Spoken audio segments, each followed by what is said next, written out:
Good afternoon and welcome to the August 18th, 2022 meeting of the Rotary Club of Orlando.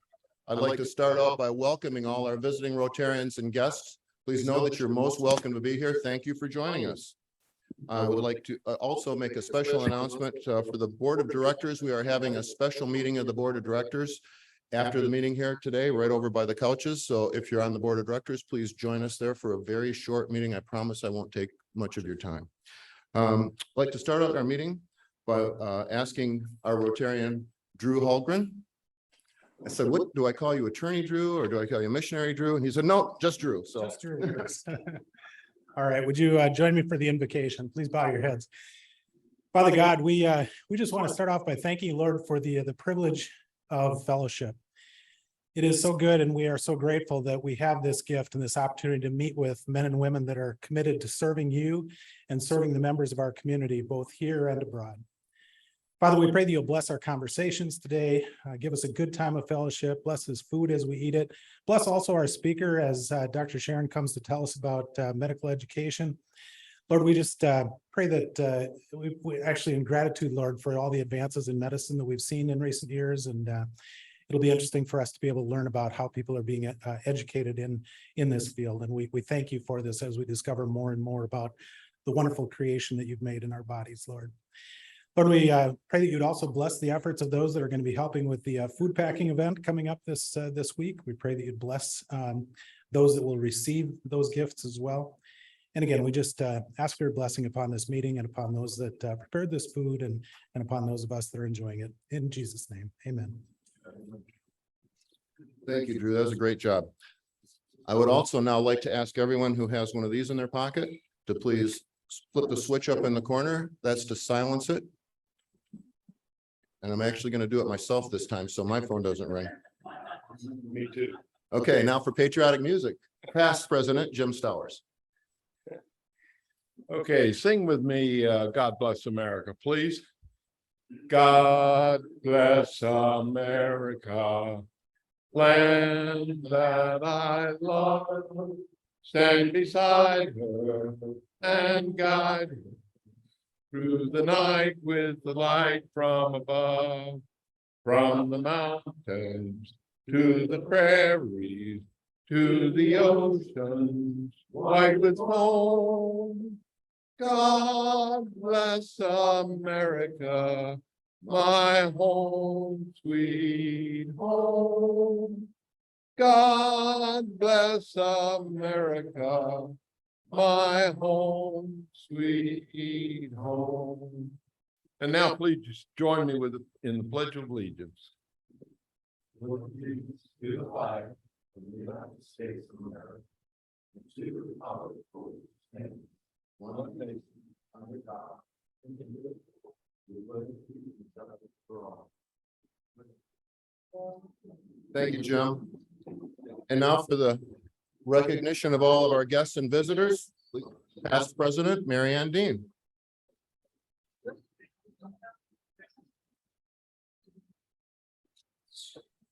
I'd like to add my welcome to all of our guests and one visiting Rotarian.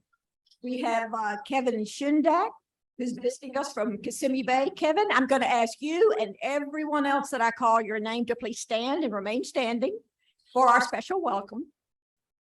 So Kevin, and now we have a number of guests. Mike Capolino, a guest of Agnes Chow. Mike, welcome. The Reverend Gail Sherin, a guest of our speaker today. Gail, welcome. And a special guest, Natalia Dictiar. Natalia, where are you? Welcome. I understand that you're visiting us from Ukraine this year. We're so glad to have you here. Welcome to you. Jim Haynes, a guest of Dick Harris. Jim, where are you? Welcome. And Lemaine Lee Ramirez, a guest of Eddie Clark. Lemaine, welcome to you as well. And Sean Simmons, welcome back. A guest of Catherine Simmons. And how do we welcome our guests and visitors?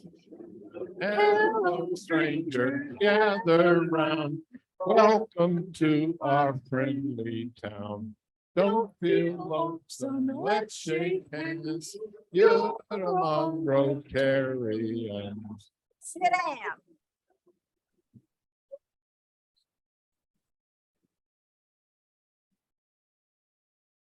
Thank you very much, Marianne. Now,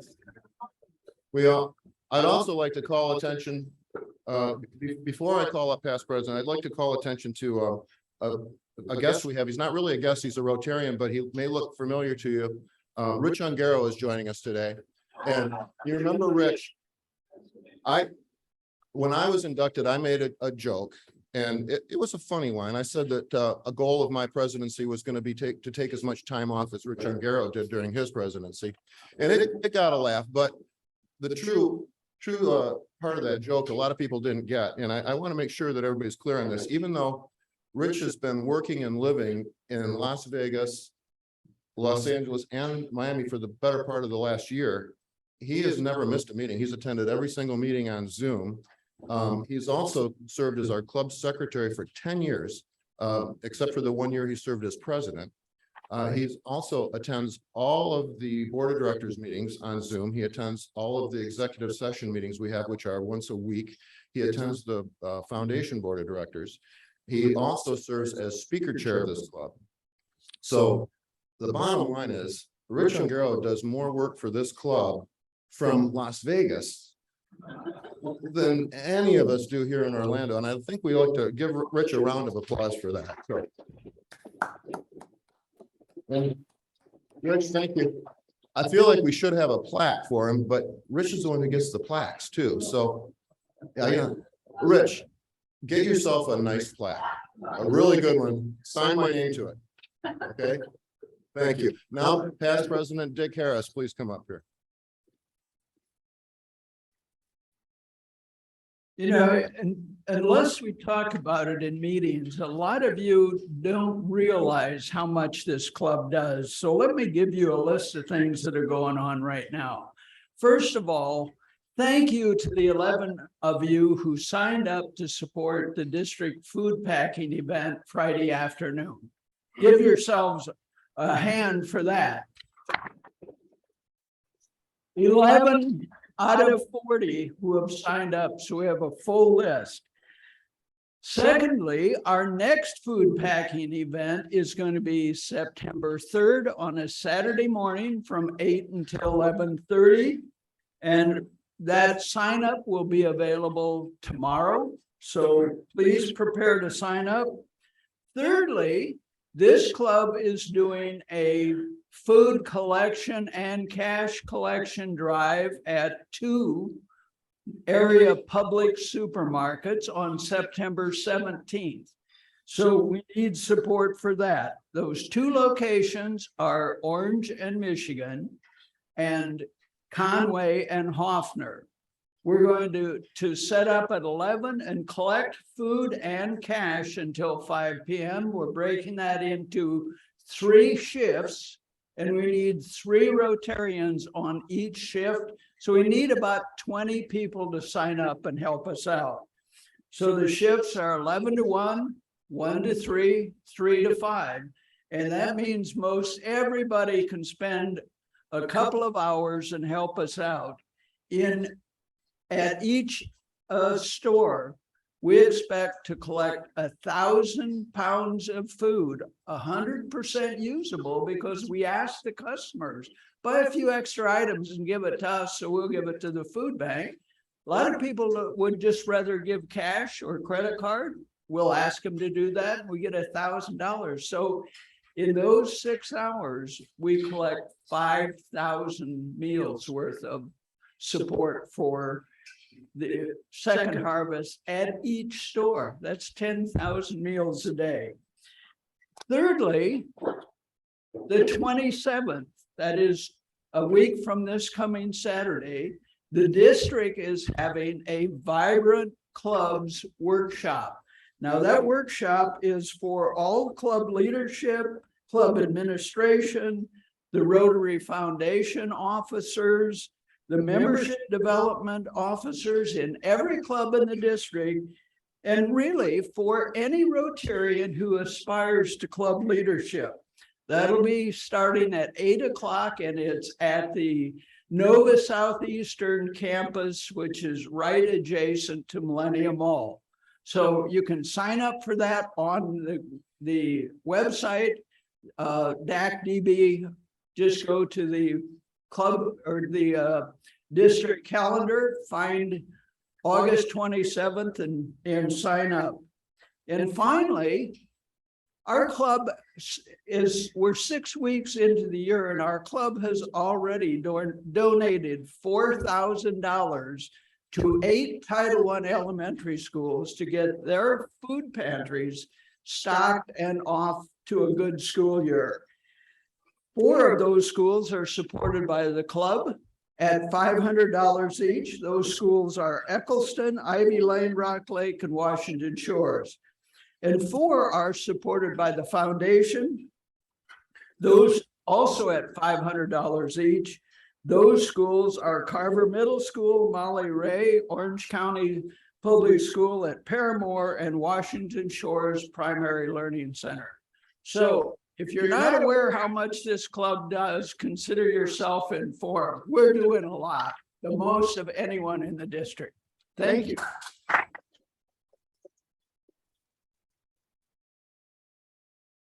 Okay, thanks very much, Dick. We appreciate that.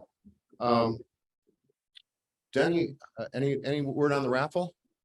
No, we're gonna work it out next board meeting. Okay. Terrific. Okay, I don't want to rush you, but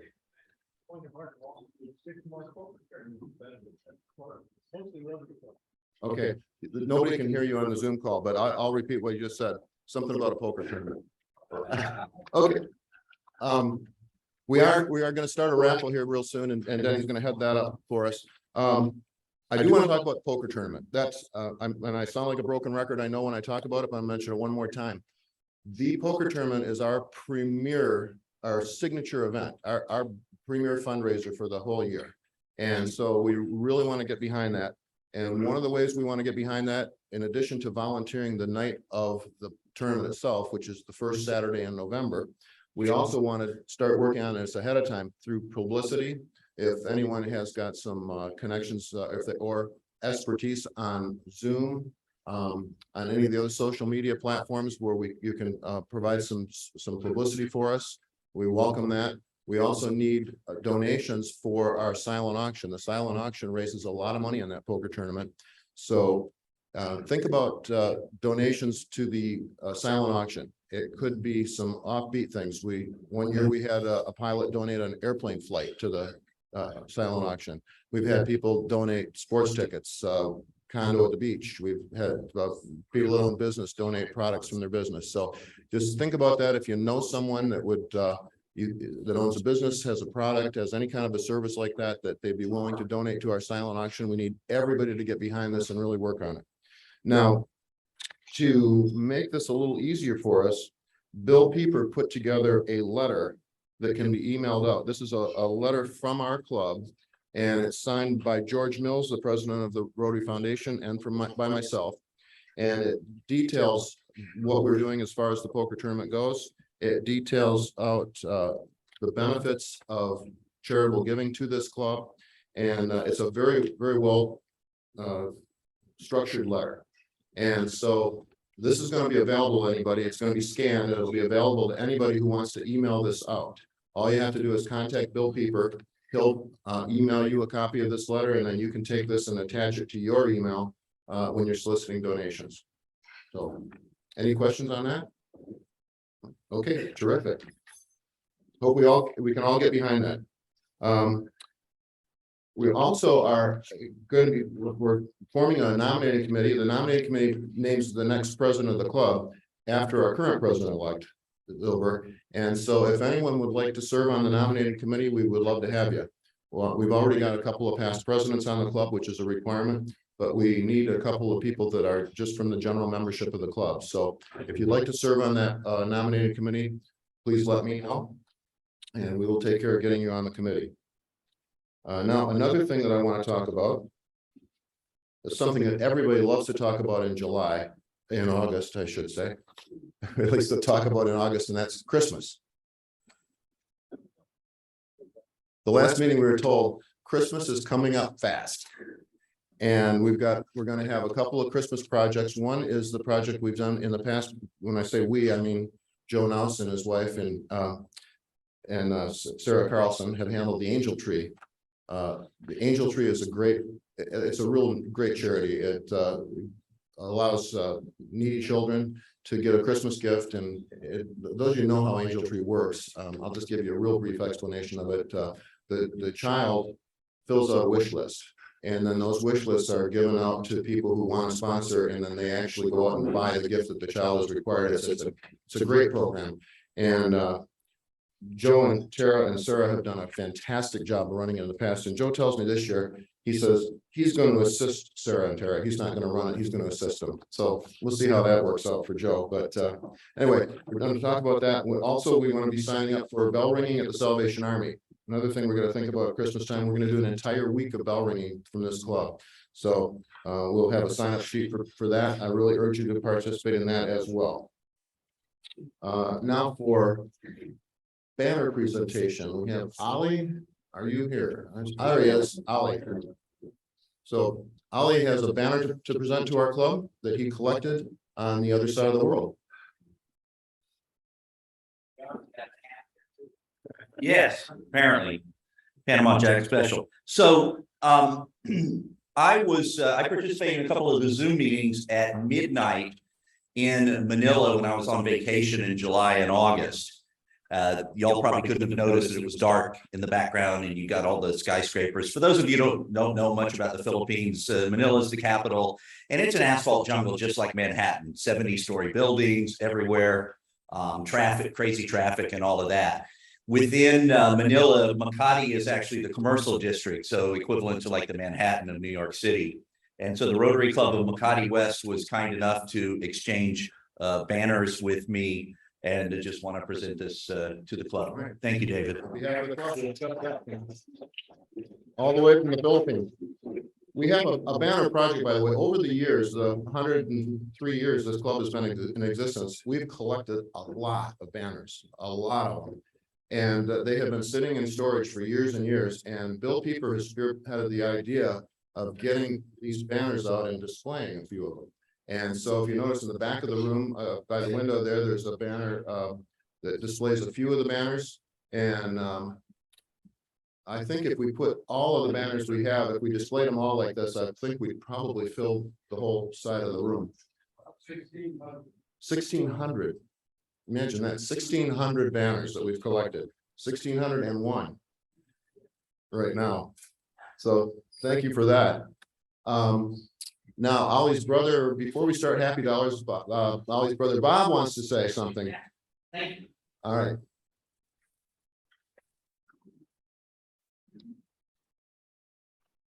I slept and dreamt that life was joy. I awoke and saw that life was service. I acted, and behold, service was joy. For some strange reason, I first made my way kind of like Lee is. I probably had one of those badges on, right? And I had to stand up every friggin' time, and then people would come up to you and introduce themselves, but you'd already met them 6 previous times you've been here as guests, right? Happens all the time, doesn't it? Right, Bill? And so what's interesting is I happened to have a situation where they said, we need a chairman for poker. We don't need a chairman, we need people on the committee like we're asking you for today, okay? So we're not going to do this to you, but I fell for it, okay? So I said, I'll get on the committee. The guy that was the chairman was also named Bob. He was an attorney. What was his name, Ollie? I don't remember. This is like 20 years ago, though, okay? So I go to the first meeting. In between the first meeting and the next board meeting, he leaves the country. Now, I don't think it involved, it might have been financial. I'm not sure exactly what it was, but he left the freaking country, okay? So I'm now the chairman of the poker tournament. This is 20 years ago. Now, 20 years and I don't know, we probably had close to 10 tournaments, right? Close to that. And now we've got this new team concept, 20 years later. I'm stepping back from this thing. So the problem it's created for the other two people that work on this, which is Mike Young and Tony Boney, is that I always tell people that, like I have a CPA, so they come to me and they say, what about partnership? And I said, well, one thing about partnership, it's like marriage without the sex. Okay. So what's happening is Tony and Mike are about ready to kill each other. Okay. So I guarantee you this will be the last $100,000 raised unless we get some people for the committee. But y'all, who actually comes there on the evening of it? Jim, who else has been? I know a bunch of people have been here on an evening. We really don't ask a lot of you, and that's part of the problem. So you had an ADHD CPA at the head of this damn thing, and I couldn't get people to they come to me and go, what do you want me to do? And I said, don't you have a friggin' brain? Can't you see? Right? They weren't supposed to read my mind and stuff, right? You didn't really say that. No, I didn't. I should have said that many years ago. So what I'm getting at is we don't have a committee at all. Now, Bill is taking on communications and PR. What we do need, though, is we need some real people that can sit down and be a little wild and crazy and say, let's take Jason's video here and let's create some cool graphics or create some neat language for it. And if we do that, both Rock Pit Brewing and Corona Cigar will post it for us. Because trust me, Corona has more people on its website than Orlando Rotary does. We're not even taking advantage of that. Okay, I failed in that. Okay, the PR thing just got let down. We run a hell of a tournament. $18,000 we raised. The thing could be an Amway Center before 5 years, but we need your help. So if you would, who would actually like to help maybe between now and the event? Can you raise your hand just so they have it really make it? Ollie, get that down, Bill. You're supposed to be writing. You're in head of communications. Okay, we got Dick, we got Jim, we got Ollie. Who else can help on the committee? We really need you because this is the last event. Mike's already said he's already been ordered by his wife. I was ordered by my wife last tournament. I'm now the chairman emeritus or whatever you call me. Mike and Tony are about to kill each other. This is the last money we'll raise without help. And all it means is maybe being on a Zoom meeting, sending out some letters, getting some teams. We're having, and I apologize for taking away the speaker on this, but it's been 20 years of my life and it's about to go away. So, Tom, I know you're going to help on it, right? You've said that. I know Tom said, Jason's already said he's going to help. George will help. It's not a lot, but we need some things sent out. So there probably hadn't been a team that, really anybody else has gotten. We need some of that. So please help. It's a great event. Forget the poker, though. Come to play blackjack. Come to have fun. That's where we need your help. We do not need your help on the poker is what I'm getting at. That's handled. It's more like a blackjack casino night and a fundraiser. So thank you for everything. All right.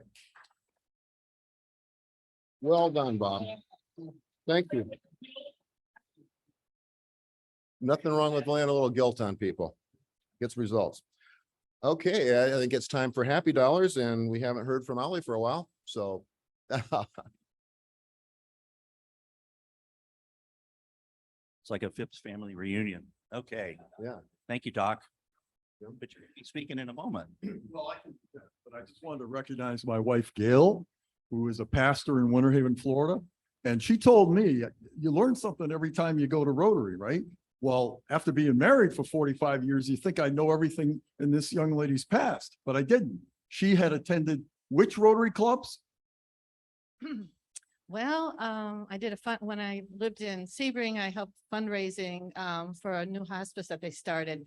But internationally, Amsterdam, Stuttgart, Bavaria, Munich area. I was like an exchange type of student. So we always had to go to Rotary events and say, see, this is what you have helped us do. And we've seen that here too. Awesome. Well done, Gail. Yes, ma'am. Drew, I liked your 2-for-1 invocation. It's the announcement plus invocation. I'm happy because my youngest son, who's a commercial airline pilot, comes into town on Saturday, and he's staying long enough to play poker with us on the 27th and go to the space launch on the 29th. Yeah, let's pray it comes off on the 29th. Last week, I married off my last child, even though it's a son, I still had to pay for it. 17 days to the Bulldog kickoff. Go Gators.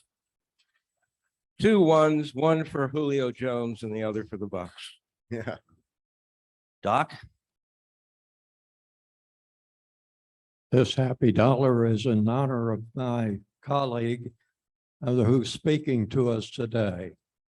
You've all read the stuff that we got on Wednesday about his background.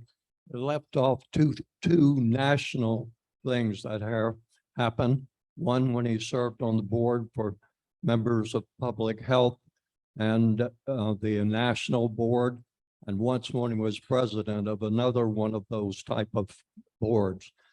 He's a really wonderful family physician and public health doctor. Amen. Well, Doc, I was thankful when I went with you to see you before you retired, because I asked you to write that note to my wife attesting that my head was not up there.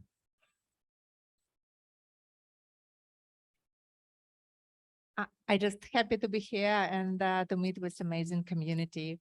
Just was Glad to have you, Natalia. Just a moment. Rich, the invisible man. I put in $20 because I haven't been here so long and it was guilted into it. So, but Bob, I just want you to know that when I became club secretary 10 years ago, I was told by Jim Stowers, your first mission is to find your replacement. And I never found anybody other than Ed Ford that 1 year. Tommy, hard man to replace, Rich. Ollie, thank you. Today, my happy dollars to the people of Ukraine. When I was on the Florida football team, I had played in the All-Star game. The Georgia players who took geography all got A's and they went to class. So I asked the captain and I asked my buddy Brett, they're both Georgia graduates, where is Ukraine? Because I've never been there. The captain said it's somewhere east of Narcoosee. And Brett said, he said it's northeast of Apopka. That's all I know.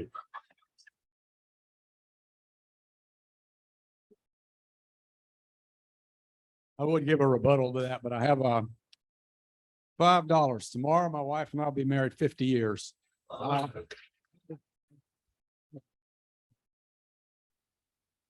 would have given more, but I went on one of those Rich Ungaro type cruises and just got back last week. That's all I have. Johnny Carson had a guest on that was married for a long, long time like that. And he said, man, that must be, same wife for 50 years. He says that must be incredibly inexpensive. President Dave is talking about Christmas plans. Don't forget to include the Rotary Club of Orlando Foundation in your Christmas card list. All right. Thank you, George. Foundation chair. Pardon me. So just for the record, my wife bought me this outfit to go on the cruise. So this is part of my cruise training to become president. Wow. Including the socks? Wow. Okay. Surprised she let you out in public. Who else we got over here?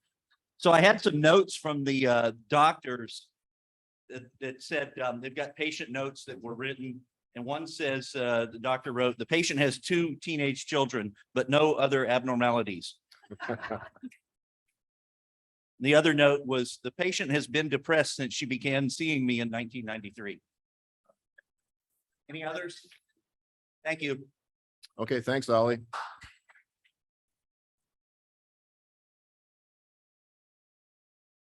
Before I introduce our speaker, I also want to remind people that on September 1st, Mayor Jerry Demings is going to be here. So make sure you mark that on your calendar. We want a full house for the mayor. And now I started reading up Dr. Sherin's bio here, and I thought it's going to take me forever to read this. He has got a lot. He's got a lot of credentials to read out, but I'm going to do a very shortened version of it. Before returning to Orlando, he oversaw a staff of 375 people with a budget of 275 million, and his role as the director of the California Department of Public Health and Chronic Disease Prevention. He also attended Loyola University, and I looked it up. It's not the one in New Orleans, but the one in Chicago, right? Loyola in Chicago. He has an MD and a MPH. You have to explain what an MPH is. Masters of Public Health. Thank you. Not miles per hour. Yeah. Okay, please help me welcome Dr. Kevin Sherin.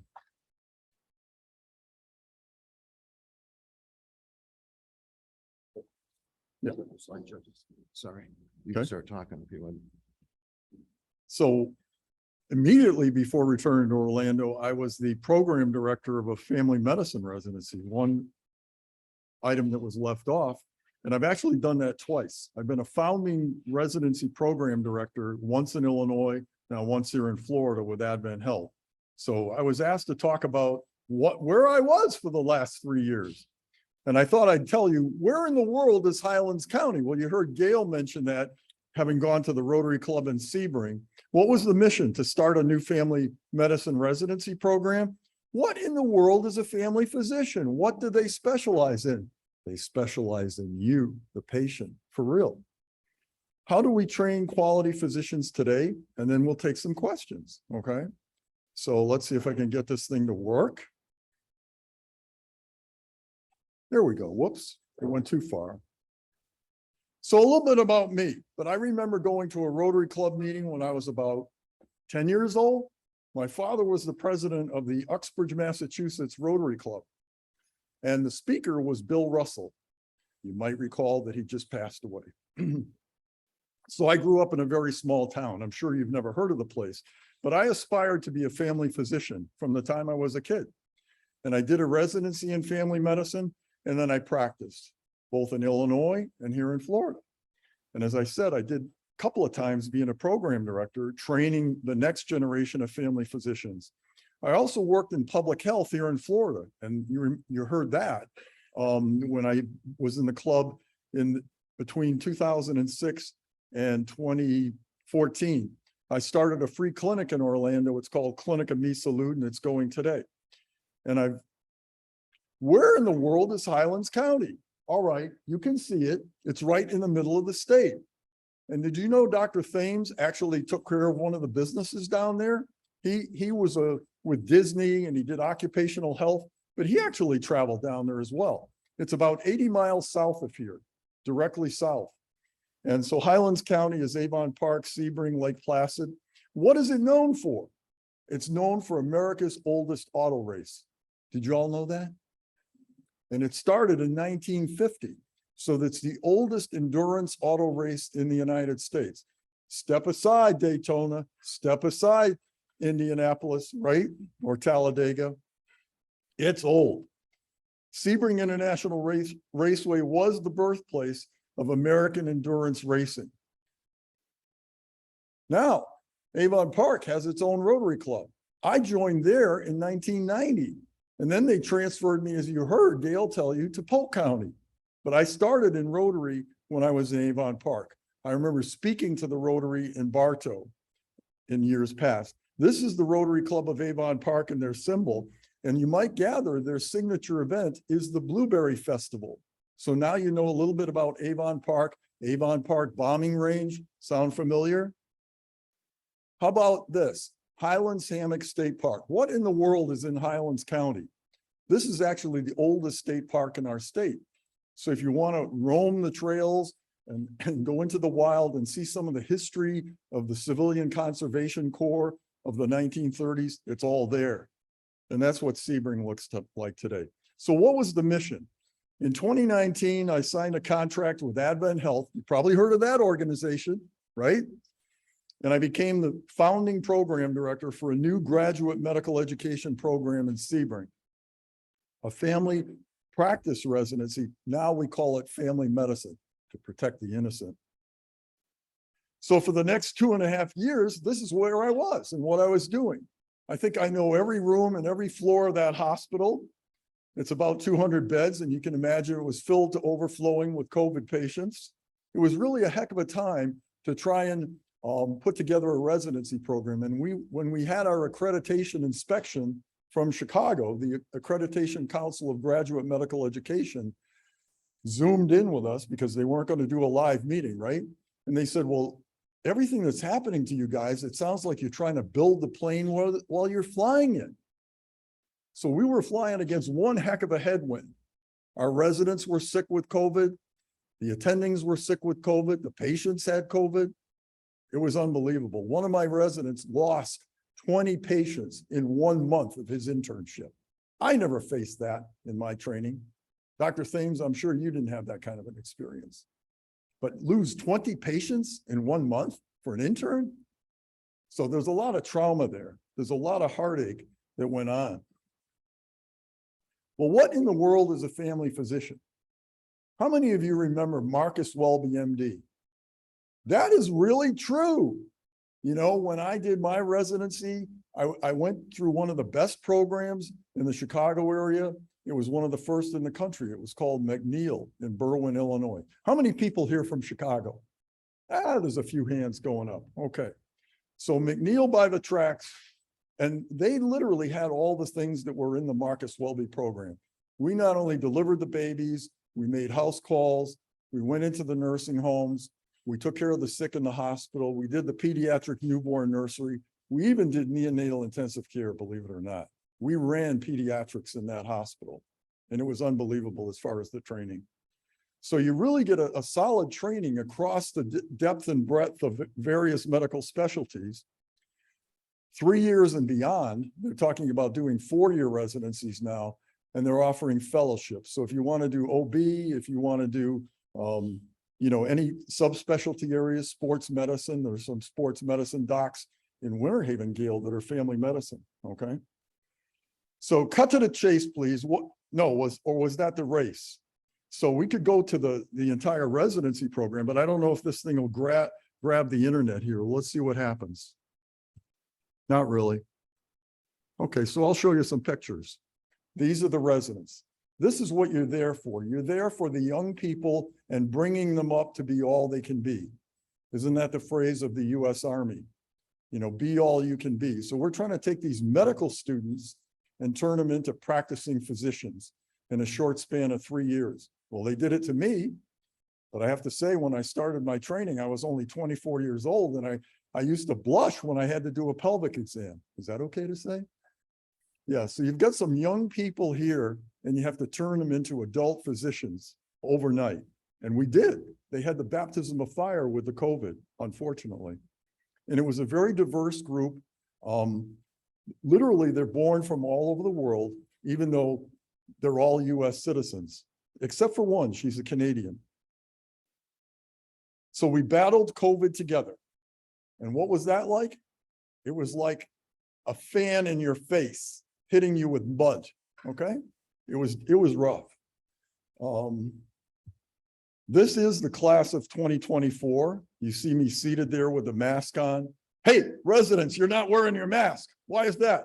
And then the tall blonde lady in the back, she's now the acting program director, Dr. Lally. We went to her house, a month and a half ago, and what a great time we had when I got my send off there. So that's where I was for the last 6 years. Okay, how do you train physicians today? So assumptions, why family physicians? Because the American public expects to have a personal physician who can deliver comprehensive and continuing care. That is the philosophy and the principle behind the American Academy of Family Physicians. Right, Doc? He's nodding his head. And so they are already the largest and most widely distributed of personal physicians, and they will continue to be over the next 25 years.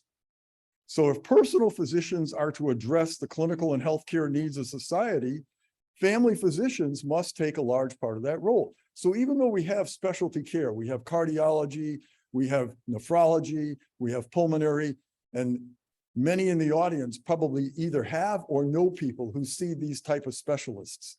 You need one person to be the quarterback. You need one person to coordinate that care and make sure the medications that your cardiologist is giving you won't hurt your kidneys, or your endocrinologist. You see where I'm going. You need this coordination of care, and this country desperately needs that because we have so many pharmacopoeia today, pharmaceuticals, and their drug interactions. If you're on more than 5 medications, you're going to have drug interactions. Okay, that's the rule of thumb.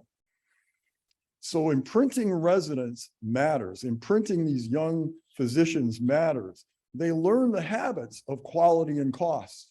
They learn the effectiveness that will endure with their careers over the next 15 to 20 years. That's what happens in the residency training. They not only see the gamut of patients in the hospital, in the emergency room, even do some minimalistic exposure to surgical procedures. Today, these residents that we've showed you in the slide will practice for the next 30 or 40 years, and they'll be taking care of your grandchildren, okay? How can we train residents to do now will affect what we can do for years to come. But we have to measure what we do. Like any profession or any business, you have to have core competencies. You have to be able to measure what your outputs are going to be. So you measure inputs and you measure outputs. Sounds like operations management, doesn't it? It is. It's just in the educational framework. So the Accreditation Council for Graduate Medical Education, the PUBAs in Chicago, that put the rubber stamp on the residencies. We hope it's not a rubber stamp, but they stamp official that it is an approved program. We have to do it. It's required. And then you can avoid what we call in the residency training business, the December shock factor. Uh-oh, that resident doesn't know what they're doing. Okay. And now we have to go back to finely tuning what should have happened in medical school. Just because they get a diploma and they get into a residency program doesn't really mean they're competent. They've passed these proficiency exams, but they blow it, right? So there's variance in the medical school education, and you assess the strengths and weaknesses of everyone. You do that when they first come in. The reason we have today milestones, and this is how the ACGME does it through residency education, it's about public perceptions and quality. In New York State, there was a judge there whose daughter died, and it was a medical error caused by a resident in training. So the whole issue of duty hours and 80-hour work week being limited, that's why that exists today. So it's medical error. We're trying to prevent that. We're trying to prevent these egregious violations. And that's what they've done with the training hours. They don't stay there all night. They don't, stay night after night in a hospital. We measure the milestones regularly with what we call a clinical competency committee. It's a rigorous group of professionals who already know what the expectations are. There's accountabilities and expectations.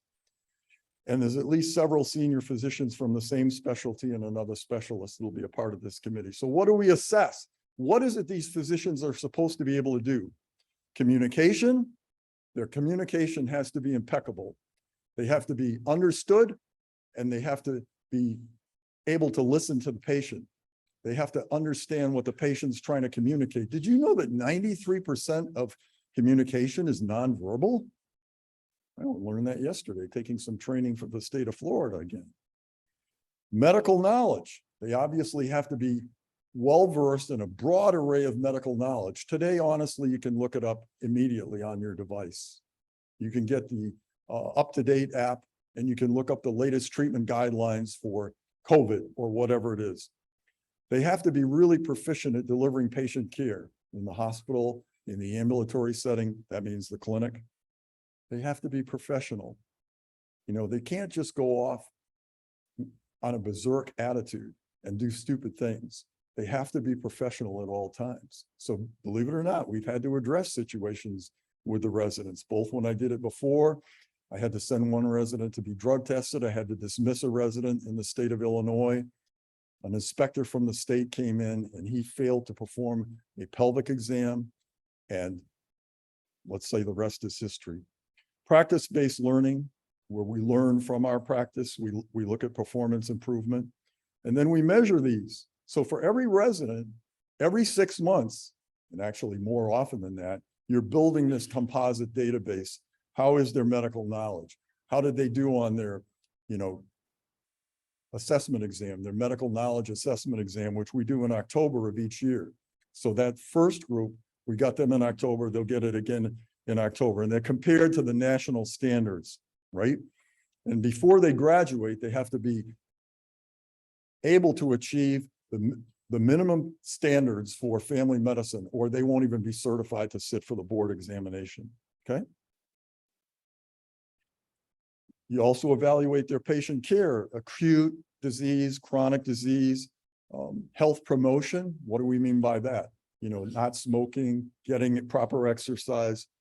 Patients who have an unclear diagnosis, doc, it hurts here. They can't really tell you what's going on, especially if it's a child or it's the elderly. You can't zero in on what the problem might be. So they have to be proficient with navigating this medical system to be able to find out what's wrong with the patient who has an unclear diagnosis. They also have to be proficient at doing procedures.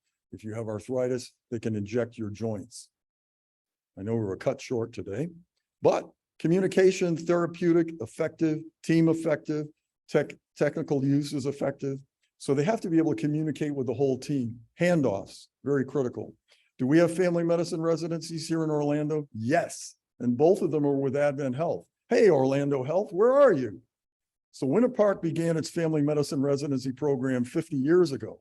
And Advent Health East has a historic osteopathic program, but now it's all bundled together with the same group, the ACGME. So family medicine, in conclusion, has done more for rural America and public health than any other specialty, evidenced by starting up a residency program in a place like Sebring, considered rural, but today that county has 100,000 people. Family physicians provide one-stop primary care for all ages.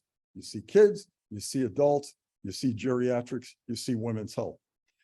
Can handle 90% of what patients walk in with, and there's a greater need for that quarterback today than ever before. Be glad to take any questions. Thank you.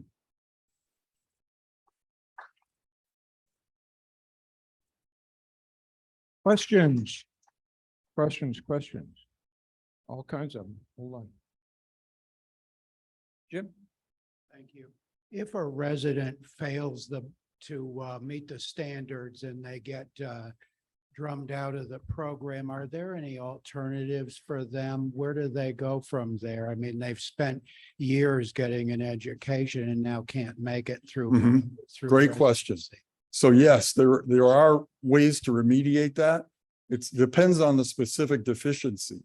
If it's a deficiency of, let's say, a psychological problem, they may need some therapy of their own, right?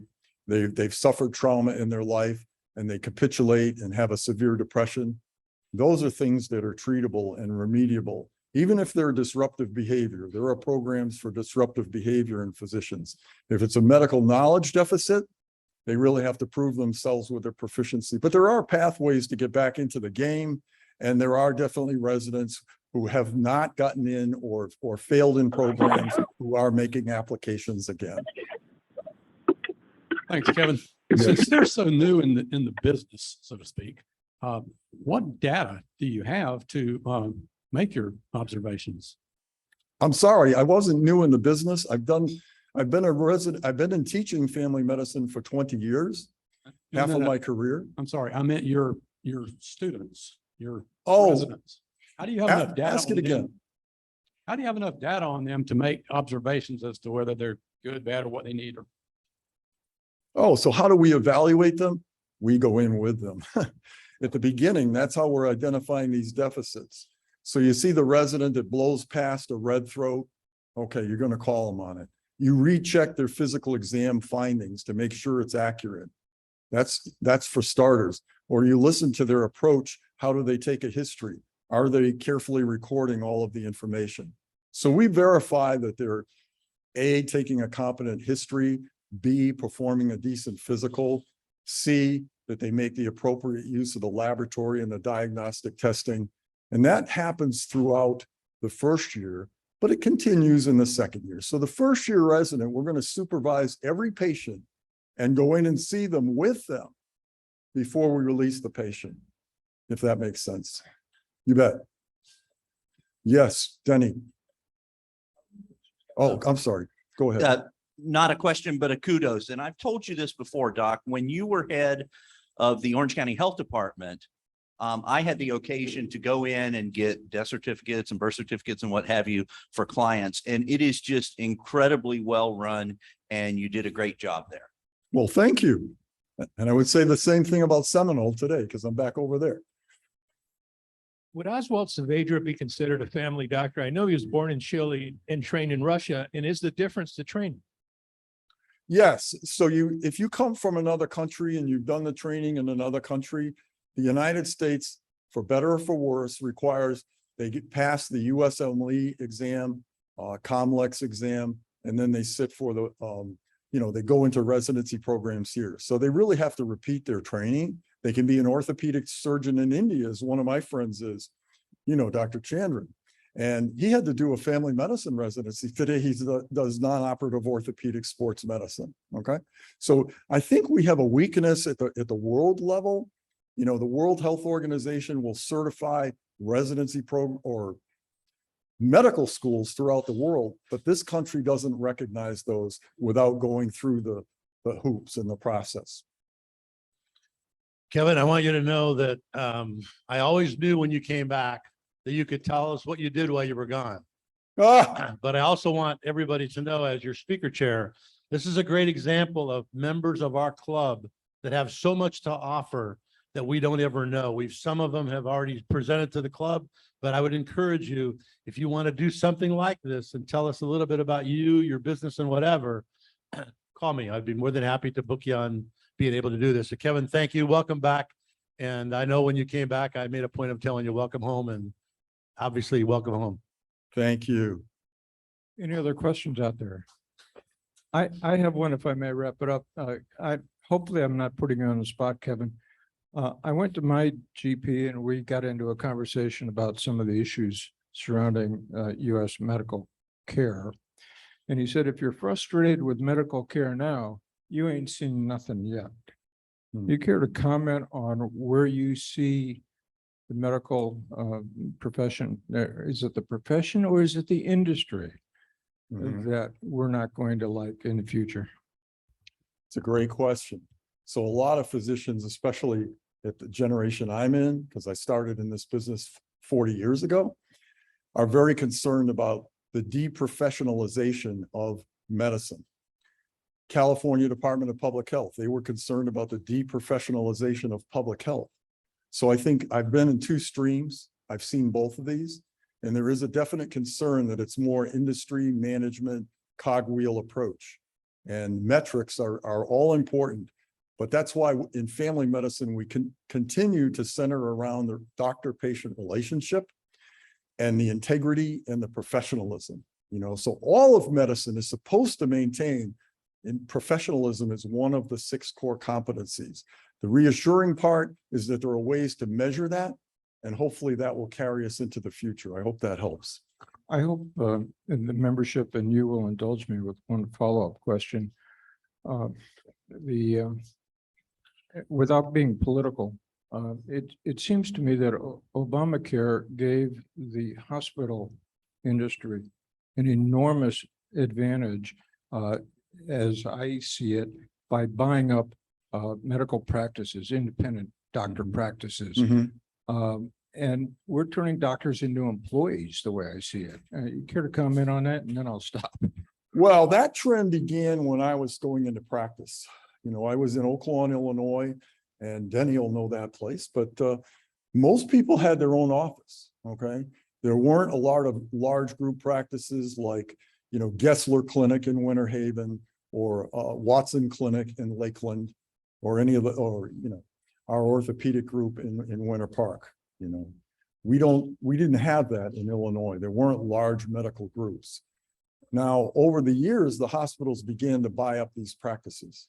So it was nothing to see, Advent Health have their own medical group practice. I was a part of that here. It's the trend. It's the way it is today. The loss is individual physician autonomy and decision-making. And I won't say any more, but I have personal examples of where my decision-making authority was overridden by the protocols within the system. Great. Any more questions? Kevin, thank you very much.